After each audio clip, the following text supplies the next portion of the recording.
ఉన్నటువంటి వైఎస్ఆర్సీపీ కార్యకర్తగా ఉన్నటువంటి మేమందరం చాలా మౌనంగా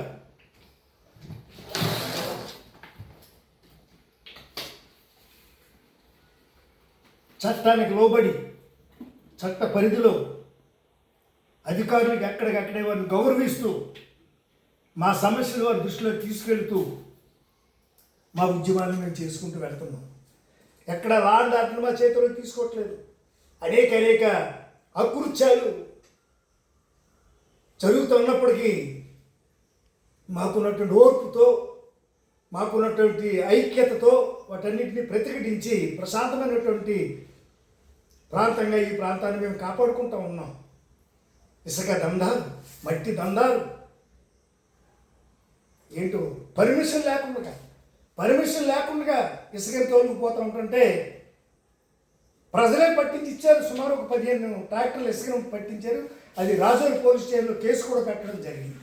ఓ ప్యారలల్ గవర్నమెంట్, మీ ప్రతినిధులు ఈ ప్రజల చేత ఓటేయించుకుని నువ్వు అధికారంలోకి ఎలా వచ్చావో అలాగే ఇక్కడ ఉన్నటువంటి స్థానిక ప్రతినిధులు కూడా నీకు ప్యారలల్ గవర్నమెంట్లు నడిపిస్తున్నారండి ముఖ్యమంత్రి గారు చంద్రబాబు నాయుడు గారు.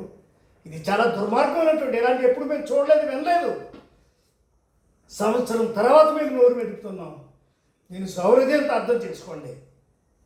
మీరు చెప్పినటువంటి ప్రతి హామీని అమలు చేయడానికి రాబో 4 సంవత్సరాల కాలంలో ప్రయత్నం చేయండి అని సందర్భంగా మీకు తెలియజేస్తూ, నిన్నగాక మొన్న రాజోలు నియోజకవర్గంలో వెన్నుపోటు కార్యక్రమాన్ని మీరందరూ చూశారు.